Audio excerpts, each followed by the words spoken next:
Welcome to the Claw Studio at the Royal Opera House and to this Insight sponsored by Rolex. I'm Flora Wilson and this evening we're going to be getting under the skin of Camille Saint-Saëns' most popular opera, Samson and Dalila. It's a tale of vengeance on a biblical scale where piety meets the temptations of sensuality with catastrophic results. We're in a world of religious division.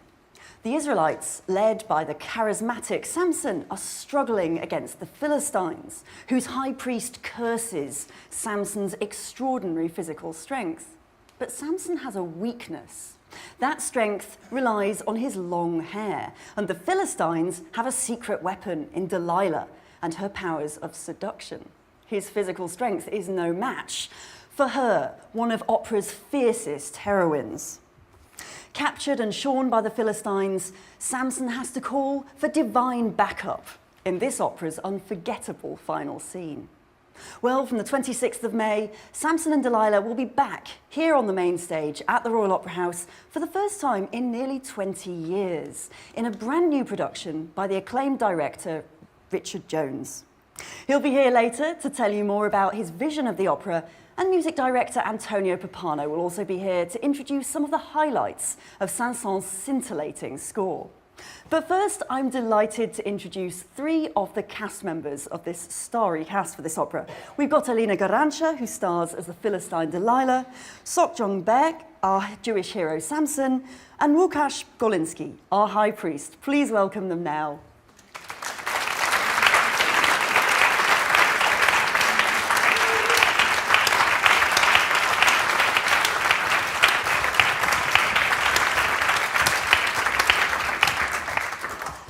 Thank you all for being here tonight. I know it's been a long day. I think you've been rehearsing today already from very early. Alina, how are rehearsals going? They're going. No, they're going well. I mean, we are relatively at the beginning of the whole thing. Obviously, we need to get to know each other. I think that's one of the key moments also. And we have to be patient because at this very moment, just everybody drops information, be it for the pronunciation, be it for the musical, be it for the staging, be it the dancing. So, you know, we breathe a lot. We at Summit somehow, and we try to do our best. And am I right in thinking you've actually sung in another new production of this opera in Berlin quite recently? So that must be particularly interesting for you to have two different directors' visions of this. Well, this is the fourth production that I'm doing of Samson and Dalila, so I know all about it. Any questions you want to ask me, I'll tell you. Have you considered creating your own staging of the opera? well, I mean, in the end, you have to be realistic. Why the opera singers become better with the time that we are singing the performance, because we got the experience of that. Because from every production you take a little detail which worked very well and you offer it to the next production, and if it's really is a good detail, most of the times the stage directors take it. So by the end, when you finish your role, it is so full of all of these wonderful ideas and little details when you say, you know, now I know the role because I can do absolutely anything.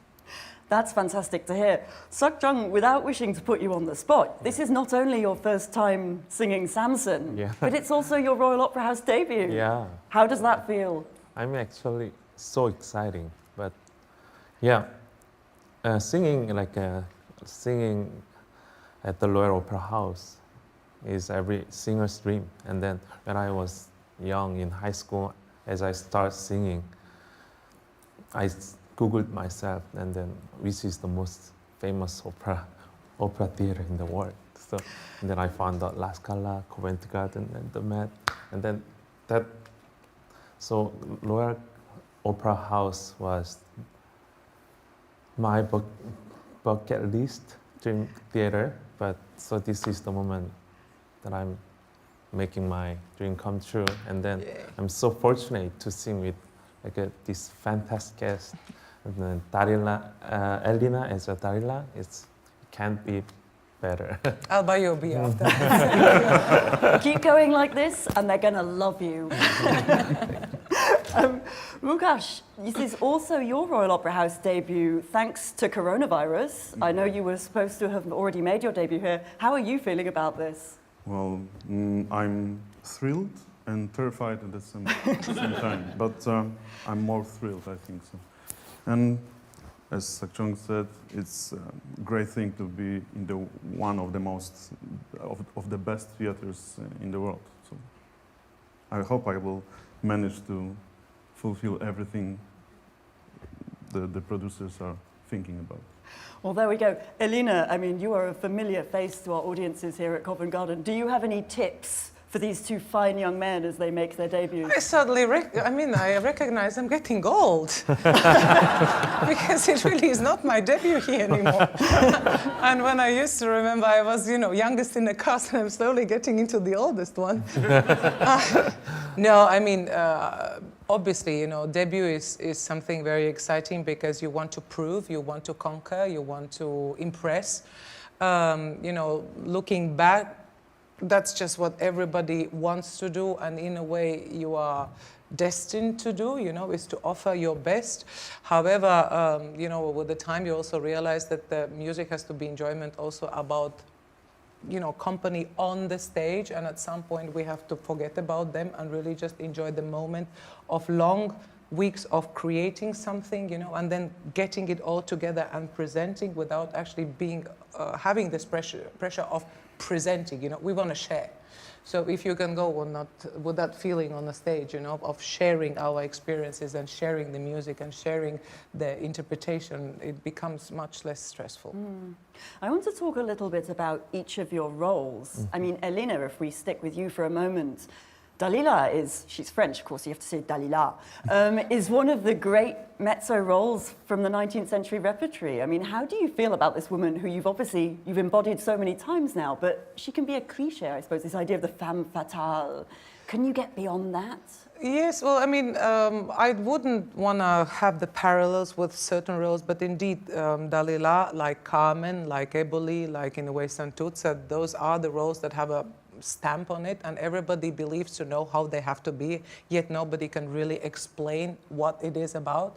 And I tend to break the characters apart, because just to have that one central description of being can I say bitchy woman in the opera, as Dalila is just too boring also to play. To come on and be angry and be calculative until the end of the opera becomes really a very dull affair within the 3 hours that you have to be on a stage.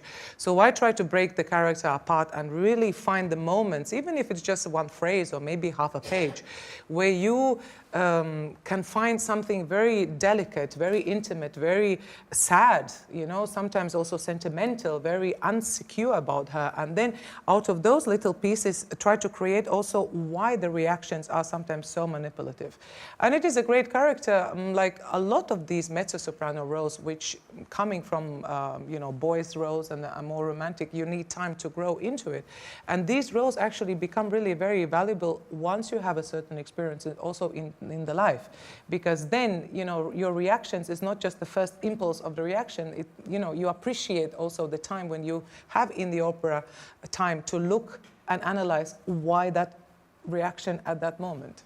That's really interesting. I mean, Łukasz, you're singing the high priest, and these priestly roles in 19th century opera can sometimes seem rather impersonal, I think. They can be hard to kind of get into the personality of. I wonder, can you tell us a bit about your character and how you're bringing the human into that?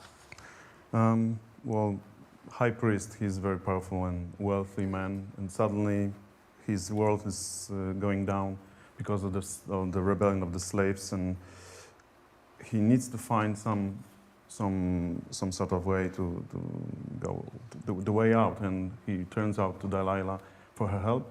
And this normally it should be like I don't know how to say it even. I should give her an order, and in here I'm trying to convince her, because I know without her I'm no one. So I have to break myself, and this costs me as a person, as a human, a lot. Yeah, that's very interesting. I mean, Samson, of course, he's another title character. Tell us a bit about him. How do you feel empathy for this character? I mean, these are all biblical characters, of course. They can seem very distant to us in the 21st century. I wonder, does Samson feel like someone you can sympathize with? Yeah. the story, it seems like a long way from our century life, but I think it is not. I think it's not. As I'm a religious person and I believe in God, the story from the Bible and from the Hebrew origin, and these operas, it means a lot to me. And then the way I think about Samson is he's very vision. He has a vision, and he's a spiritual man. He's a strong leader of the people, and he has very like he's very strong leader of the people. So as I'm doing a Samson, I should be very like dominant, and then sometime. Do you think that comes out in the music as well? Do you have an opportunity to feel dominant in the voice? It does. Very end of beginning of the act 1, I try to like convince people and try to summon people, and then it was very challenging, but I'm putting it all together to make it happen. Yeah. May I ask, because you've been learning this role for us here at the Royal Opera, this is very exciting. Sure. How do you start to learn a new role? How do I start to learn? As I get contract.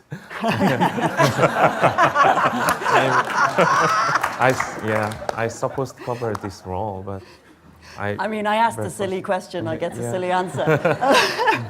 But how do you, most of us have never learned how to sing an opera. Yeah. So what is the process for you? Do you listen to many recordings? Do you read the score silently for many hours? What do you do? I'm usually good at listening and then memorizing by listening, but sometimes I need lots of coachings to make it, all the detail happens. And then, I used to be a baritone, and then I changed it as a tenor, and then it's quite different, like vocal range. But I think I'm doing very well with the. But you seem to be doing very well. Your career success would suggest that you are reaching high up into the stratosphere. Yeah. That's wonderful. Elina, I wonder, you said at the beginning, you are relatively at the beginning of this process of rehearsing. For those of us who are not used to being in an opera rehearsal room, can you tell us a little bit about the actual stage you're at the moment? What are you doing during your rehearsals? Well, in a way, it's a geography of positions that we have to be. We are trying on the scene where you have a lot of people, you coordinate and organize who's going to come from which door, where they're going to go, where you sit down, which table side to use and everything. When you go into the arias or you go into duet, obviously it becomes about what you want to say or what do you feel. And for me, it's very important to have that process of back thought. And I believe that once the stage director can tell you what status you are in, what the words that you are saying brings out to you, and where you want to lead because you are expressing yourself with this piece of music, it also gives your body the right direction of where to go. And I believe very often, and I sometimes say that, please, whatever I'm doing on the first time, please, if it's something good, write it down, because I will not remember, because, you go into the emotion and then the body just gets carried through the stage or through the settings, by the music. And then obviously you have to be very sensitive to the colleagues who do it for the first time. You need to have a little bit more time for them to actually realize. And not everybody has the same physicality.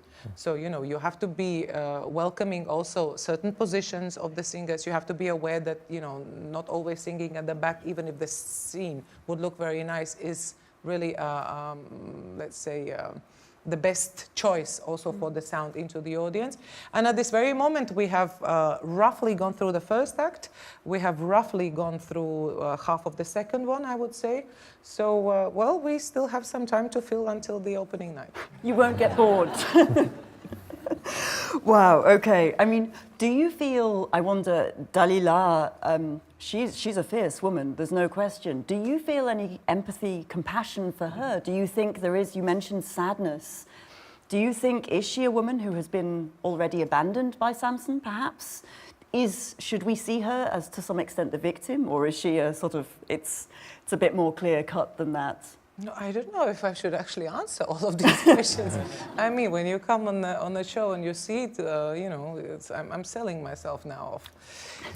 Well, it is complicated, and I wouldn't want to answer it really in a full, because we have not closed that journey yet. We have not gone through the third act, and the third act actually is a very, very important act, even if Dalila is not singing so much, but you know, for whatever she has achieved and got her and him into at the end of the second act, you know, obviously there is a still big journey of actually facing your own actions and your own decisions that you've done, and then living with them, probably. So, as I said, you know, I don't want her to be angry and calculative and bitter from the very beginning. She's a woman, you know, she loves. This story is about love, you know, it's a love which is not allowed. And I think that deep inside she probably believes and hopes and have experienced, actually, in fact, you know, a little moments of the happiness where nothing else matters, neither religion, nor position, nor you know, situation, nor priest, nobody. There is just this purity of attraction between two people. And yet, as it is very often in a society, you have your norms, you have your obligations, you have your fulfillments that you have to take on, and then the whole thing just gets screwed up. So, you know, as a woman, and myself being woman, and sometimes being slightly jealous, or sometimes be slightly angry, obviously I try to bring all of that also into the performances. However, I'm not personating myself, you know. I try to really just grab a character that the stage director with his vision of character, and of course also the musical vision of our Maestro Papano, you know, and his, let's say, material that he has in front of him with the orchestra, you know, and the musical guidance, we try to create, you know, a whole one together with everybody else. Fantastic. Łukasz, how does your role sit in your voice, I wonder? How is this high priest to sing? I think good. No, I've spent some time to prepare this role, and I think maybe besides a couple of places I need to still work on it. And as Elena said, this is process not only on staging but also fighting with yourself. I think I'm almost ready. I'm almost prepared to be there. Fabulous. Well, you're ahead of time in that case. We will see. So may I ask, is this also your first time singing your role? Exactly. Fantastic. Can I ask you the same question I asked Seok-jung then in that case? Do you have a process for learning a new role? How do you go about that? Well, basically, it's in French. I'm not master of French, so I had to start from the language, and I look up for someone to help me with that. And I started from there, and then the meaning, then the music, and then the coachings, and here I am. Amazing. I mean, as a man who has obviously then been deep inside this opera, as you all are, do you have a favourite bit of it? For anyone in this audience who doesn't already know the opera, what do you think they should be listening out for? Oh, I think the whole opera is very beautiful. The melodies, the music, it's amazing. But lately I've discovered the third act and the bacchanalia, the dancing, and the music is really interesting there, and also the dancers, the chorus. I won't say anything else, and then more. But it's really something I enjoy. Okay, fantastic. I wonder whether I could press the two of you for a favourite passage too. Elena, clearly you know this opera incredibly well. Do you have a favourite moment, either for yourself or in the piece as a whole? Well, regrettably, it's not even my aria. You know, the most famous, I would probably say, it is the Dalila's aria Mon Coeur, which has that stamp of being, you know, one of the most important and most famous aria, and it's very beautiful indeed, which just goes into the duet at the end. But I have to say that I have two pieces which is the favorite in the whole opera. One of them is the Seduction Dance in the first act, which is just the musical part, and then for me the absolute beauty of this opera is the beginning of the third act, which is this Samson's aria with a choir, with you know, backstage choir and, let's say, imagination of his own, where he speaks to himself, to God, he hears the voices, and that just sequence about the introduction of the third act for me is it. It's a pity I can't do it. We'll see what we can do about that. Seokjung, how about you? Do you have a favorite part of the opera? My personal favorite thing is singing with blind, because I've never been singing with covering my eyes. But as she said, Act 3, there's a famous Samson's aria, he repents himself and asking God for help. And as I'm seeing that, we just rehearsed once, and then without seeing anything, it was kind of very challenging. But I have to survive with anything, and then I will believe it with maestro and my colleagues. I think it will be very fun and interesting. Well, thank you so much for joining us tonight. As I say, I know it's been a very, very long day and indeed a long weekend for all of you, so we really appreciate it. It's fantastic to talk to you. Very best of luck, best wishes for the opening night on the 26th of May, and thank you again. Thank you very much. Thank you.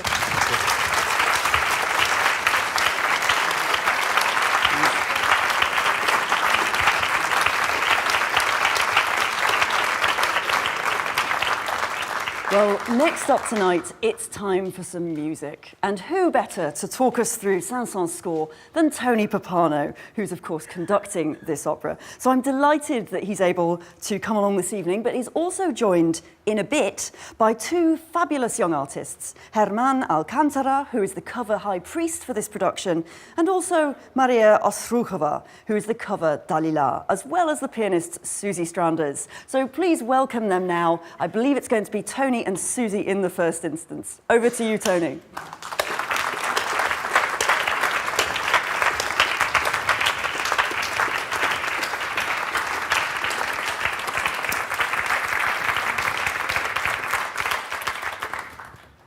Ladies and gentlemen, good evening. It's lovely to be back with you. This is a debut for me, conducting this piece for the very first time. I've fallen in love with the piece, and yeah, I can't wait to put it together. Saint-Saëns began writing this piece in 1867. Its premiere was in 1877. And those 10 years were something so extremely fraught to bring the whole process to fruition. By 1906, the piece had been performed internationally over 200 times. By 1920, the piece had been performed 500 times at the Paris Opera alone. That was the popularity of it.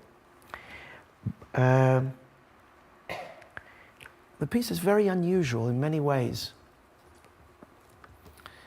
It feels, when the curtain goes up, it feels like you're listening to an oratorio. So in fact, this is what his dream was, to write an oratorio rather than an opera. It was his librettist, Ferdinand Lemaire, who convinced him, no, you should write an opera. You've got to understand that in the 19th century, in the middle of the 19th century, there was a revival of choral interest, of an interest in the choral music. So Saint-Saëns, who loved Handel and who loved Mendelssohn and Bach above all, was drawn to the idea. Before him, Voltaire had written a libretto of Samson and Dalila for Rameau. So he was obsessed with this idea. He was convinced, and we mustn't forget, Handel wrote a Samson himself, yeah? So he was obsessed with this idea. But somehow the forces were against him. The Parisian society and French society in general were not keen on having a biblical tale put on stage. Now, this big biblical tale, it's chapter 16 of the book of Judges. But in the libretto, even this is unusual. We don't see on stage any of the heroics of Samson. You know, the usual story of the slaying of the lion and then killing the 1,000 Philistines with the jawbone of an ass. That none of that you see. It's all pre-curtain. Probably because he and his librettist wanted to focus very, very much on the role of Dalila. So what you get in the role of Samson is a figure, I think my colleagues spoke about him. First of all, he's a good, disciplined follower of his tribe, of the Hebrew faith, and all that goes along with that. But he's desperately in love with Dalila, and as the curtain goes up, their affair has already started. And this is important to know. This doesn't happen during the opera. They're already together. We've heard a lot said about the role of Dalila, that she's malevolent, conniving, and vengeful. Yes, she becomes all those things, but mainly from Act 2 on. But the two of them are in love. The problem between the two of them, and this is very important to put together, is that though they are together, he will not speak to her about his faith, about what he thinks, about, I mean, that's, of course, it sounds like a normal marriage to me, but I mean, but she can't somehow figure him out. So there's a tremendous passion, and this sensual relationship is very, very strong between them. But deep inside, she cannot get, and this is the crux of the problem. When, at the height of his re-evangelizing the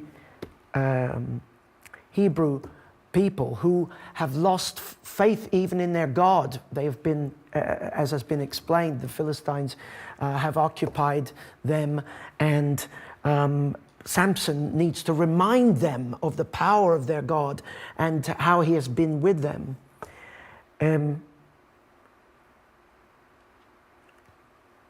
There we see a person that is complete but cannot be shared with her, and it's complex. And during that re-evangelization that I spent, a very, very close relation to Dalila is killed, Abimelech. And he's not a very savory character at all. But it's not very clear in the score why Dalila becomes so vengeful. What brings that out in her? And that is it. It's because Samson, actually, in this production, it's made very, very clear, and I'm very happy about that, kills Abimelech. And from then on, Dalila becomes someone else. And then we, have the whole story that we know. Saint-Saëns started out writing with the second act, which is an enormous duet, an enormous love scene, if you like, preceded by a vengeful aria that establishes her need for revenge, a plotting scene with the high priest to bring Samson down, and then the great love scene that turns into the hair cutting and all that, and the betrayal. Private performance was given in Paris, and nobody knew what to make of it, the Act 2. They didn't like it.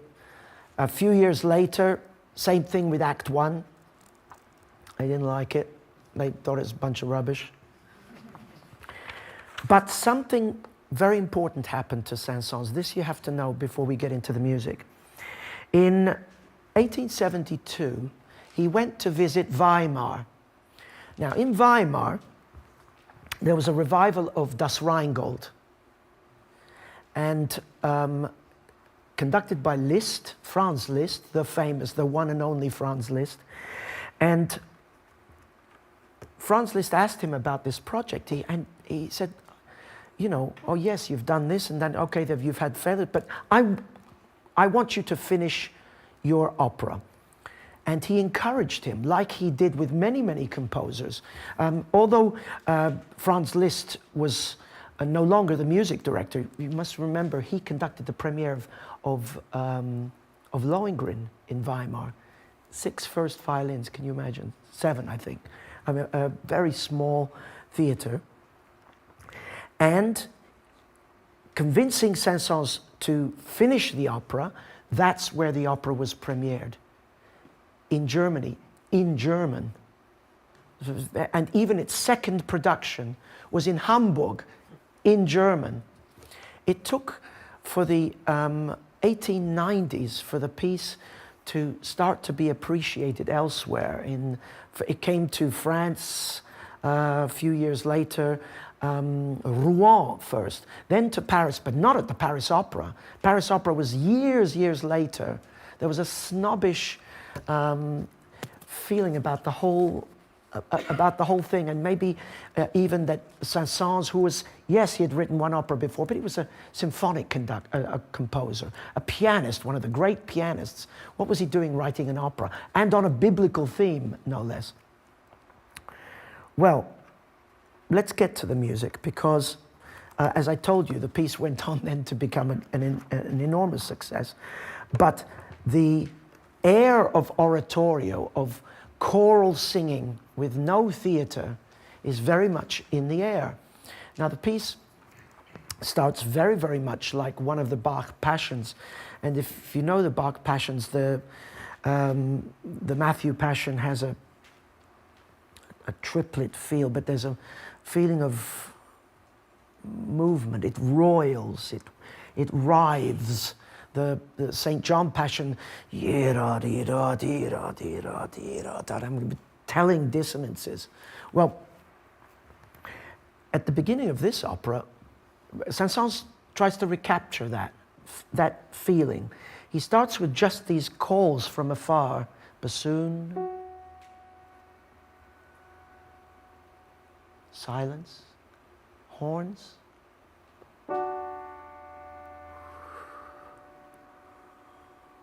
Woodwinds.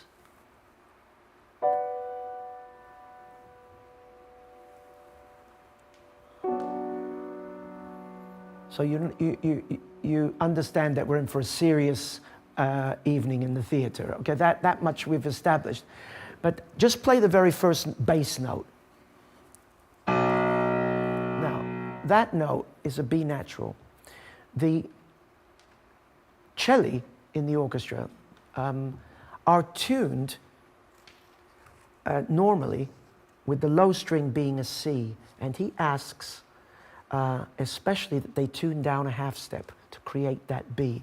Now, I can't tell you what the sound is. It's so cavernous, so unusual, so disturbing even, but somehow he found the right sound for the misery of the Hebrew people. Now, before I get to this very telling accompaniment that accompanies the sound of the chorus, one of the great innovations here is the chorus sings of their plight from backstage. Originally, it's with the curtain closed and they sing, but here we're going to, in our production, where the curtain will open, but they will be backstage, so you hear their voices in the distance, and they sing in slow motion, almost. And their words are, God, God of Israel, listen to the prayer of your children, and imploring you on their knees, have pity on your people and their misery. Now it's as if they're talking to something that they don't know. They know him very well. Is that they've turned away from him, accusing God of turning away from them. It's a very, very interesting setup. Now let's go back to that low note. Now listen to the roiling and writhing accompaniment of their misery. Wow. With repeated chords. Again, the wow.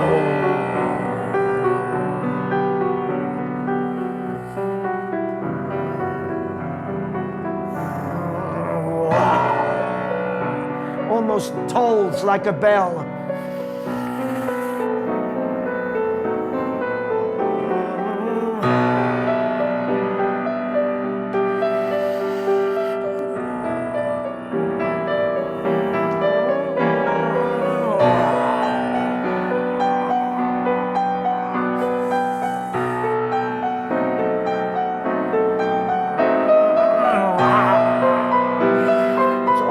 Cinematographic. It's coming closer and closer as it focuses in.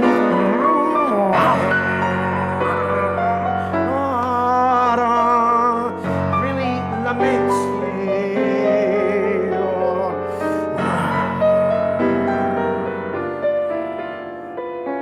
And this next little phrase is used over and over again. Their insecurity before God.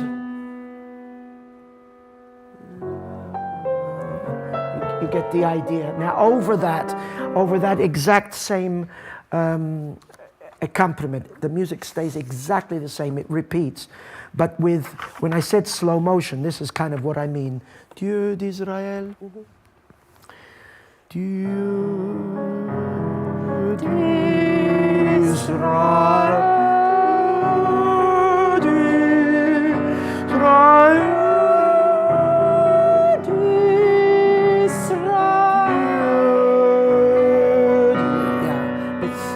Nothing like it. Well, there is something like it. Bach. It's exactly like it, and the way it just wears on you, and penetrates you somehow, is extremely moving, disturbing, but also very theatrical somehow. Though we're conjuring up a biblical atmosphere. The chorus comes on stage to a huge, huge crescendo, and they scream. Are you going to erase all the peoples that were close to you? Now, just you can hear now what kind of pianist actually Saint-Saëns really was. If you lead us in, Susie, like somewhere there. Is that bad or is that good? That's good. Yeah, here we go. Okay.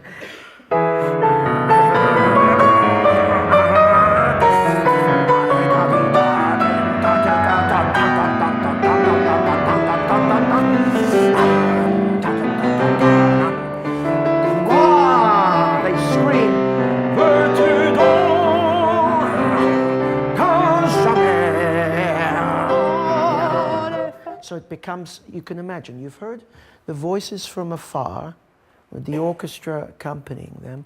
They come on stage and you get this, what?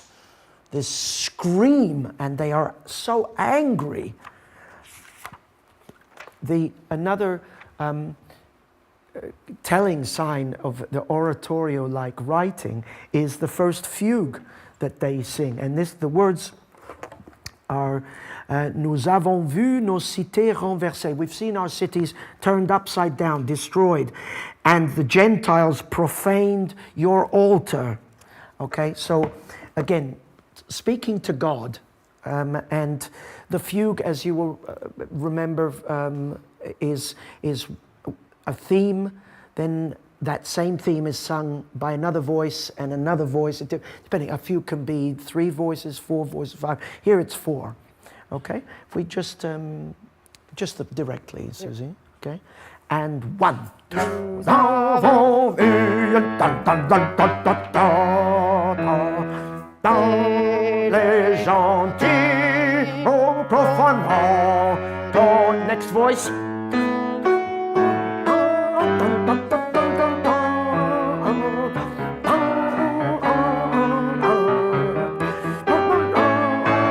Next voice. Great, you get the idea. But you see how aligned it is with the Baroque writing, and this could come, this could come out of Mendelssohn's Elijah. I think had Mendelssohn's Elijah not been written, there would be no Samson et Dalila. That's my take on it, actually. So Samson's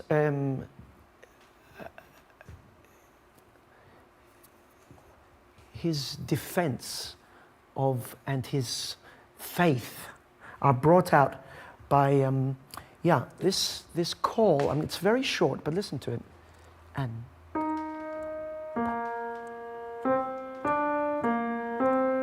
it's very simple. It's played by the horn in its first guise, and it's it's a call to faith, basically. And he uses that little theme to inspire, to re-inspire the peoples of Israel. And he says, brothers, let us break the chains and go before the altar. And listen to it says, frères, brisons nos chaînes et relevons à Dieu d'Israël. And this is the reaction from his peoples.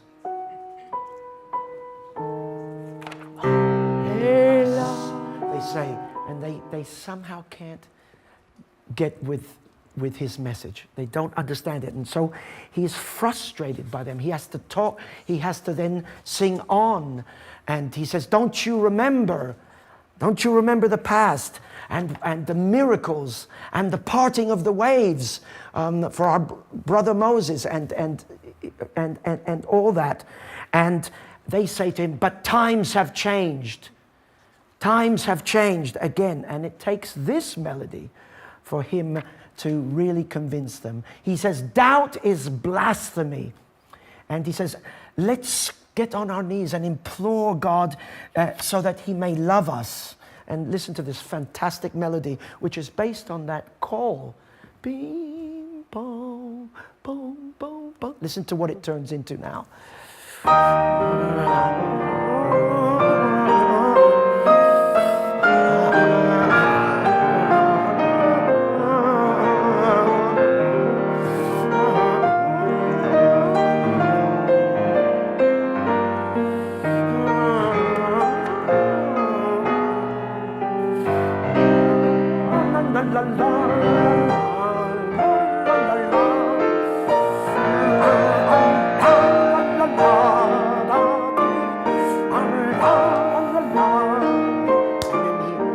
Finally gets them down, and they react, ah, le souffle du Seigneur. They finally get the breath of life and from God. So it's fantastic to see this personality reawaken their faith. It's just absolutely beautiful. They invoke the name of Jehovah, Jehovah, Jehovah. This is an incredible moment. Listen to this. It's a very, almost Hollywoodian. You'll see. 3, 4. Jehovah, Jehovah, Jehovah, Jehovah.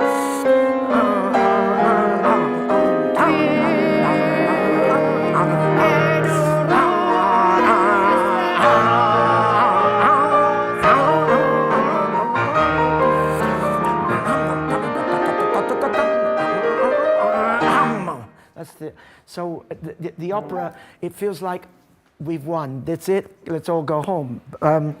But opera is more complicated than that, as you know.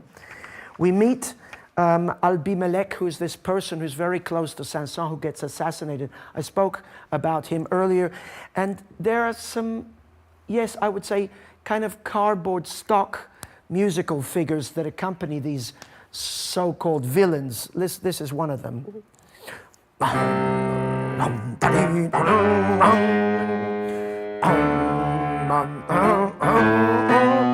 that's got bad guy written all over it. You know? And he is, if you could maybe criticize the piece at all, it's those, there's a few of those kinds of moments. But actually, balanced with the fervor and the faith of Samson and the sensuality of Dalila, it kind of works out. You need a little bit of cardboard with all this, you know.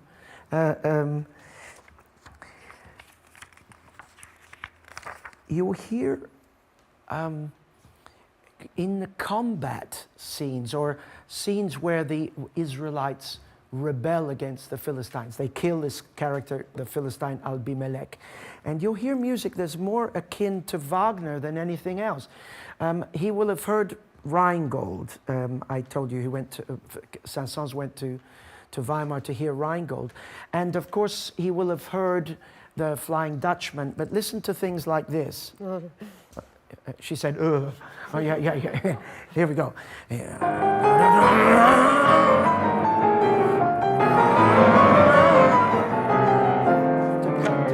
To conjure up this biblical feel, the waves and the potential for miracles and all that, and the weight of faith against heathenism. You know, I think these things are important.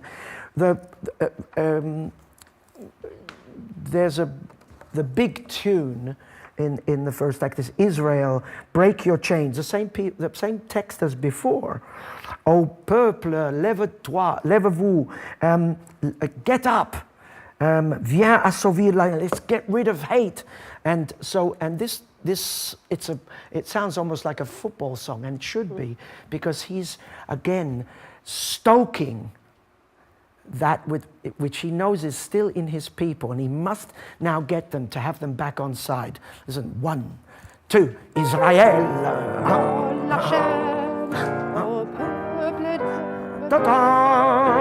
Viens assouvir ta haine, le Seigneur est en moi, à toi Dieu de Dieu, la ta ta exauce ma prière. And the chorus then, you know, all together now, of course, and that's exactly what happens. And I'm in terrible voice today. We've been rehearsing all day, so you don't get the real stuff today.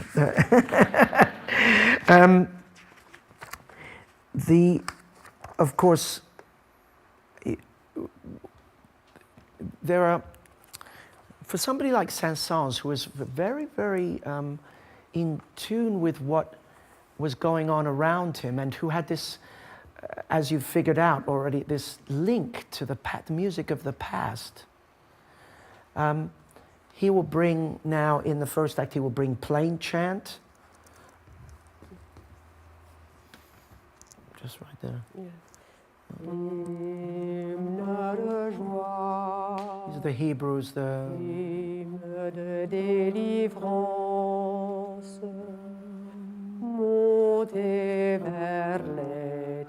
As contrast, that's fantastic against what you just heard. You know, that song, that anthem, if you like. Just before that, to get into that atmosphere, look what music he uses as a bridge. And most of you, I'm sure, know Fidelio and the music that prepares the prisoner's chorus, which starts very starkly, but it's very similar. Listen to this. Just these beautiful chords.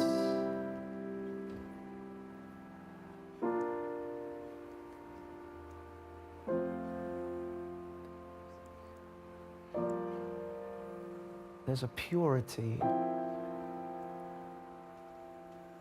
You just want to say Amen, and that's beautifully bridges into that scene. But that music then changes in to this music.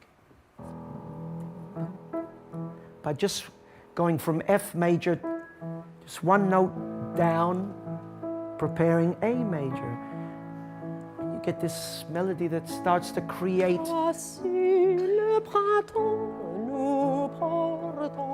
music about springtime.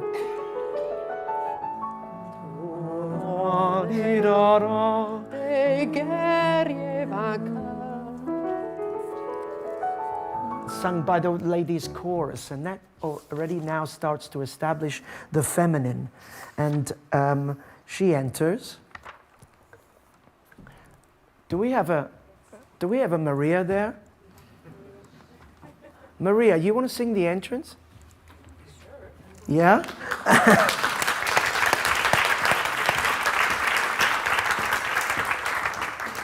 This is Maria Ostrukova. Did I get it right? Absolutely. Okay. Je viens célébrer la victoire. So I come to celebrate the victory of the one who reigns in my heart. She's more interested, she says she's more interested in love than glory. And her God, as opposed to Dagon, who's the god of the Philistines, and not Jehovah, but her God is the God of love. And this is very, very important. I just want you to sing those first phrases. So just the end of the chorus, Yeah. Susie.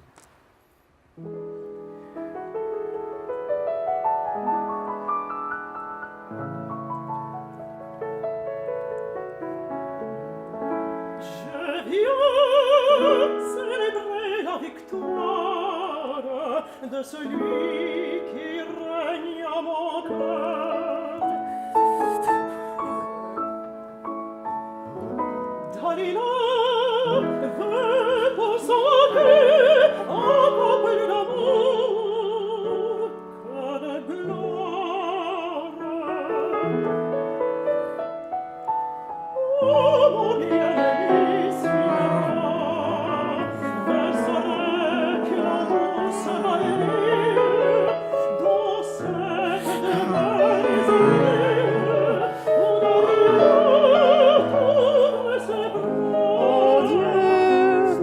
you hear how the whole style of the music has changed completely now, and the music now has curves. That didn't sound right, but you know what I mean. But that's exactly what it is. That's exactly what it is. And he's so successful, Saint-Saëns, at musicalizing her personality. Now, she has a wonderful, wonderful song about the springtime. But I heard from before that Elina mentioned that there's a dance, and this is one of the great, you probably know very well, you've heard it, the bacchanal from the third act was da da da da da da da da da da da da da da da da da da. It sounds better than that with the orchestra, but that's with the idea. But the first dance, the dance of the Philistine girls, is much more subtle. Listen to this.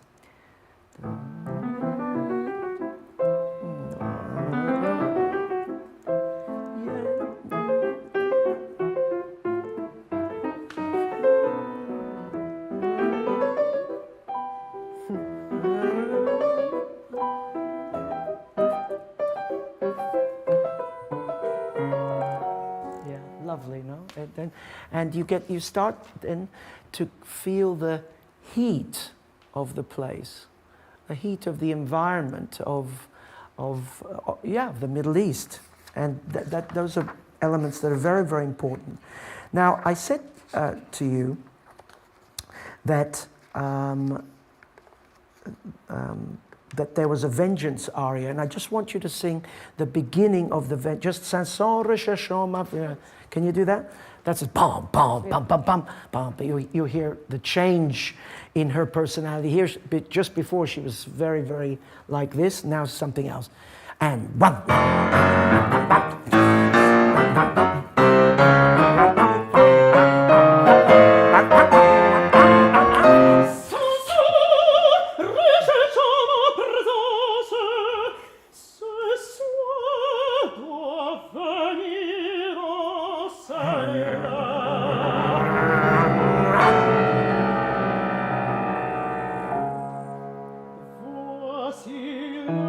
Of vengeance.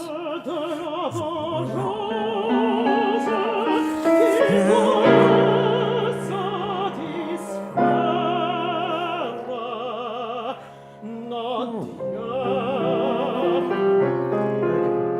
you see in the use of the mezzo-soprano voice, it's very much using the lower register.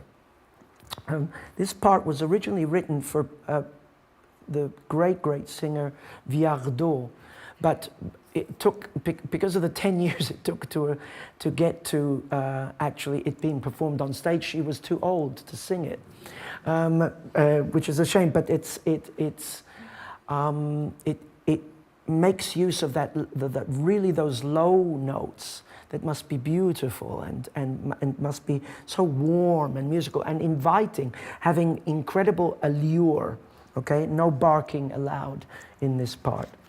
Now, I told you about this duet between her and the high priest, and we should do that together with German Alcantara.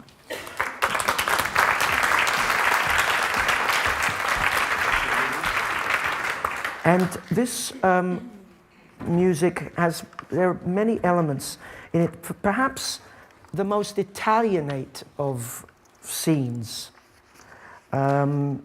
especially with regards to his character. Okay, now, the Israelites have risen up, so he, as the high priest of the Philistines, is in real trouble, and he needs her. He needs her to somehow deal with Samson. And now she has her own reasons for dealing with Samson, now that he has killed Abimelech. But she's not such an easy prey. Now she's going to play with him and manipulate him. Finally, she says, I hate him too. I hate Samson. And he knows then he's got a partner in crime. And somehow together they're going to plot to bring Samson down. Okay, I'm not going to translate the whole thing for you, otherwise we'll be here all night. But he basically explains the problem that he has, that his soldiers have fled, and that now he needs a solution to the Samson problem and to the peoples of Israel. Okay. They need to find out what is the secret of his strength. And now the story becomes much more familiar. And of course she's frustrated because she doesn't know. He doesn't tell her anything. Okay. Here we go. So this is another one of these stock cardboard themes that is associated with what we would regard as the villains. But again, it works. And listen to the counterpoint, and we get back somehow to the old music. And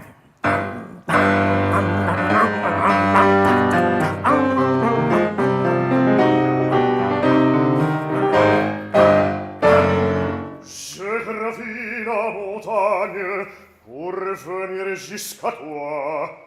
D'Aro qui m'accompagne m'a guidé vers ton toit.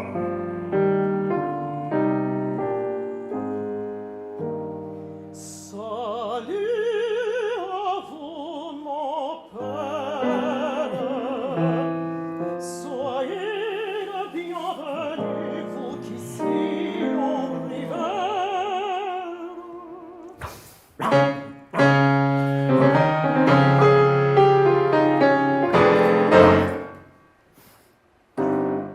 Notre sorte est connue.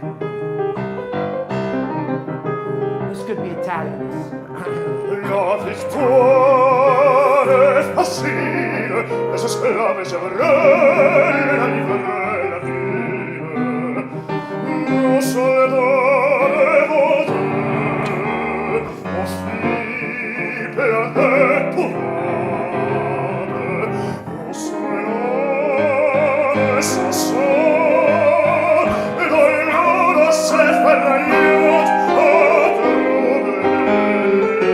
troveresa.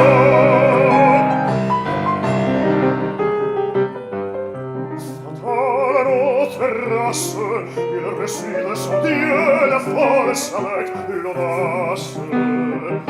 Mon génie comme un feu, Samson de sa naissance, fit marquer par le ciel pour rendre la puissance au peuple d'Israël. Je sais que son courage prouve votre couronne, et qu'il n'est pas d'outrage, qu'il ne garde pour vous. À tes genoux sa force un jour l'abandonna, et dès qu'il se force d'oublier Dalila. On dit que dans son âme ouvriant ton amour, il se rit de la flamme qui n'est plus là qu'un jour. Je sais que de ses frères écoutons les discours, et le plaide sa mère, et tous nos amours sont malgré lui-même envoyés de vain. Je sais combien il m'aime, et mon cœur ne craint rien. C'est en vain qu'il me brave, il est fort au combat, mais il est mon esclave et tremble dans mes bras. You'll be my slave, Samson. Serre-nous de ta puissance, traite-nous ton appui. Je sais brisson et force, ici tombe aujourd'hui. Oh moi, ton esclave Samson, et pour te payer sa rançon, je ne ferai point de promesse. Tu veux choisir ton richesse. I'll give you anything you want. All the money you want. She says, what am I going to do with it? Qu'apporte Dalila ton or, et que pourrait autant trésor si je n'avais la vengeance. Toi-même, malgré ta science, je t'ai trompé par cet amour. Ce sens, j'ai m'a dompté un jour, mais il ne put me vaincre encore, car en tout cas toi, I hate him.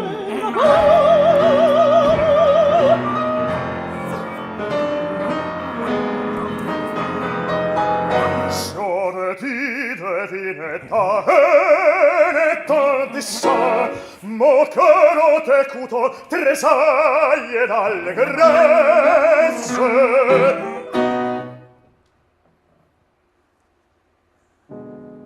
Mais sur son cœur déjà n'aurais-tu pas en vain mesuré ta puissance?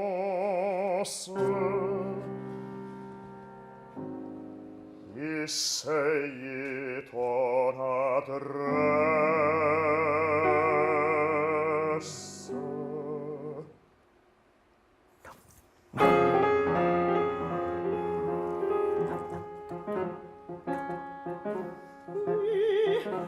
déjà par 3 fois déguisant mon projet. J'ai voulu de sa force éclaircir le secret. Chalmé cet amour, espérant que sa flamme générait l'inconnu dans le fond de son âme. Par 3 fois aussi, déjouant mon espoir, il ne s'est pas livré, n'a rien de savoir. Aveugle fort amour, j'imitais de tendresse, espérant de mourir, sauvé par mes caresses. J'ai vu ce vieux captif enlacé dans mes bras, s'arracher de ma bouche et courir au combat. Aujourd'hui, ce regard, il subit ma puissance, car je ne vis pas lui trembler en ma présence.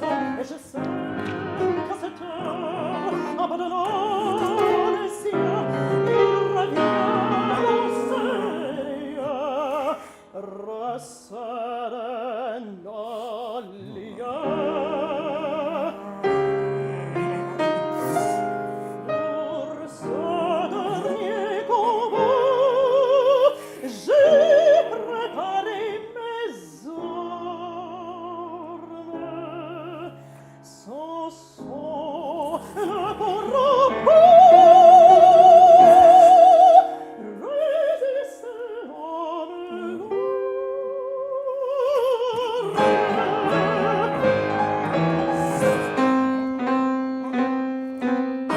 Que Dagon, notre Dieu, daigne tendre son bras, tu combats pour sa gloire. Oui, par lui tu vaincras. Il faut procéder ma haine, il faut que mon bouton l'enchaîne. Je veux que mon tue par l'amour, il faut me défendre à son tour. Je veux me sauver ma haine, je veux que Dalila l'enchaîne. Il faut qu'évacue par l'amour, et pour la France encore. Il faut procéder ma haine, il faut que mon pouvoir. Oh, toi seul mon espérance. Il parle d'amour, il court dans les France encore. À toi l'honneur de la vengeance, à toi l'honneur de la vengeance, à toi. Je veux projeter ma haine, je veux que Dalila l'enchaîne. Je veux que vaincu par l'amour, il colle le feu, il colle le feu, à son bord. Tu courbe le front à son cœur. Il salut ton âme, il salut ton âme.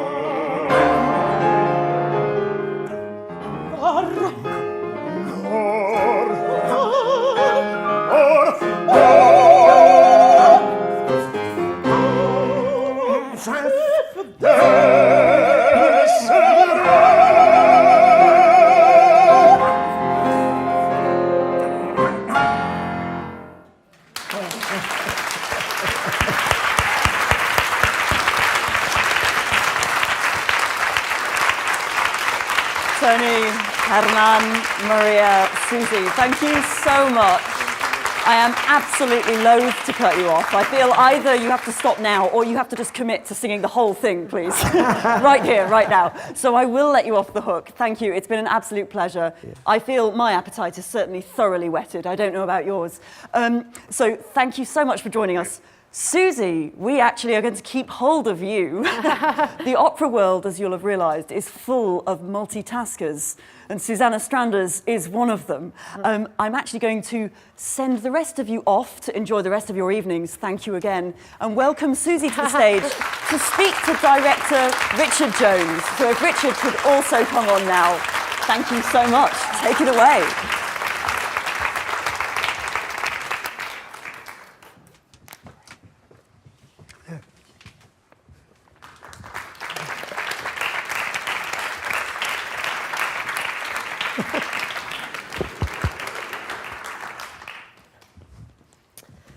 Well, Richard, we've worked on a few shows together, have we not? Yeah, yeah. And it's a delight to be working together again on this Oh, thanks, Susie. French grand opera. Yeah, yeah. Let's talk a little bit about the process at the beginning, maybe, of the phone call from the Royal Opera House saying, Richard, would you like to direct Samson and Dalila? Talk us through some of your sort of reactions to that originally. I don't know if it was a phone call. It might have been a meeting in Oliver Mears' office. I didn't know this piece. Well, the first thing you've got to do is decide whether you think you're up to it. I listened to lots of different recordings to see what different conductors made of it, and different singers. The Canadian tenor John Vickers was particularly useful for the character of Samson. And why so? Well, he was very good at this disparity between high evangelism and preaching and sort of intense religiosity and this kind of addiction to this woman that he thought was weakening him. And the two sides of the part were really brilliantly played in his recording. So I got quite a lot of insight into the part from listening to him. I found the challenge of dramatising the journey of Dalila possibly more difficult. And I think in the production maybe we've given her one or two things which might make her revenge upon Samson possibly a bit more plausible, but you may be the judge of that. Yeah. Yeah. And at what point does your design aesthetic sort of come about with your creative team and so on? After you feel you've got something to say about it, after you've got a sort of spine idea about it. You mentioned earlier about you often start with a drawing for yourself. Well, I take drawings to designers and usually they laugh. Yeah, you have to form a team after you've got some ideas about it. And in this instance, you need a set designer who is the Korean designer Hemi Shin, a costume designer who is the British designer Nikki Gillibrand, choreographer Lucy Burge, that's sort of theatre royalty, Lucy Burge, Nureev's ex-partner and a Rambert dancer, and a lighting designer. So all of those four people have to work quite closely, and then you make an initial model. Then you take that to the technical department of the Royal Opera House and they inevitably say that's too expensive. And then things get, budgets here are very stringently observed, and yes, eventually it's negotiated that you can have, I think usually these days, the absolute essentials of what you want. Yeah. And one thing I particularly enjoy about the way you work, Richard, is that your ears are absolutely in the music. You say the best directors have their ears in the score and the best conductors have their eyes in the words. I believe that very much with the way you work. So it's interesting that you do start with listening and listening to what the score actually tells you about the environment and the atmosphere. In an opera, the information is in the notes as much as it is in the words. But I also get quite a lot. I get a lot from the musicians in the room. Susie is an incredibly distinguished musician, and just by the way she plays the score in the rehearsals, you can hear things which ignite your imagination, or you can hear colours in the orchestra that make you... So same thing with Tony. If he gives a note to the singers, you think, well, I can use that. So rehearsals are very intense, and one's always alert to what's coming in, but many signals are coming in from the piano, and in this instance it's Susie. It's interesting that Tony talked a little bit about the oratorio side of things. There are these big chorus numbers, And the chorus have to play both Israelites and Philistines, and there are also the big dance numbers, the ballets. How are you handling those aspects of the production? Yeah, it's tricky. Certainly the composer didn't think that a cash-strapped opera house these days had to costume. How many have we got in the chorus? Is it 75? Well, 75 in the chorus, and then there's 10 professional dancers, and there's the principals on top of that. And all the chorus and the dancers have to have a costume change from Hebrews into Philistines, and that's pricey. But you asked me.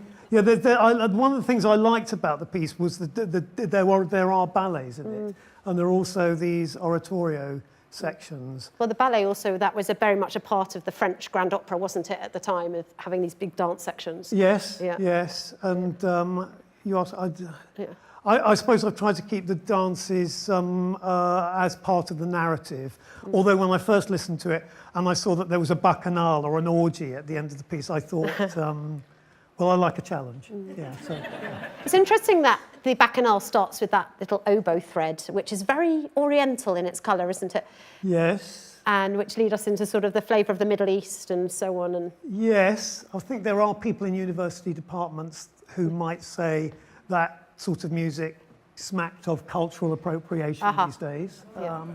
But I don't think we'll come into for too much trouble. Yeah. So you mentioned to me earlier that you have met a rabbi in part of your research into the Jewish religion. I did, yes. I went to see Rabbi, I didn't go and see him, he came to the Opera House actually. Rabbi Gabriel Bodnik, who works in Belsize Park, and he advised on certain things about ritual or the Torah that come particularly in the early parts of the opera. I suppose it's very important that there's a sensitivity around placing a culture on stage these days. I don't think an institution like this can afford to get into trouble. So you have to be as faithful as and I would be very anxious to be so. And presumably the Philistines are different. That's more of a. I think you have more free reign with them. And presumably there's no reflection of the current situation of the Middle East in anything that you're doing in this production? There isn't. I personally think that would be glib. And I'm more interested in the story. It's a mythic story about two people who are involved in the most natural of human processes, which is attraction, and they cannot see that attraction through because of the different tribes they are connected with. So no, it has nothing to do with. There is no congruence between occupied territories in the Middle East and this story. I personally don't think. No. Good. Well, we're in the last week in the studio, and we move on stage next week. What are your challenges ahead, and what are your hopes for the production as we near opening night? Well, hopes for the production are that people come out thinking they've seen a really good show. Well, that it's finished and that it's got a lot of detail and that the actors feel that they're really inhabiting what they do, and it looks like they are creating that on stage rather than it's to do with stuff that I've been beating them up with for 3 weeks in the rehearsal. Well, Richard, it's, as always, a joy to take something from page to stage with you, and we all very much look forward to seeing your show in a few weeks. Thank you. Thank you very much. Thank you. I think we'll stay here. Well, thank you, Susie and Richard. That was absolutely fascinating. Thank you. Well, that's all we've got time for in this evening's Insight. Thank you to everyone here in the Claw studio who's joined us tonight. And of course, thank you to everyone who's been tuning in from home across the world for this Insight sponsored by Rolex. You can, of course, now buy your tickets to come to see Samson and Dalila on the main stage here at the Royal Opera House from the 26th of May. But in the meantime, good night.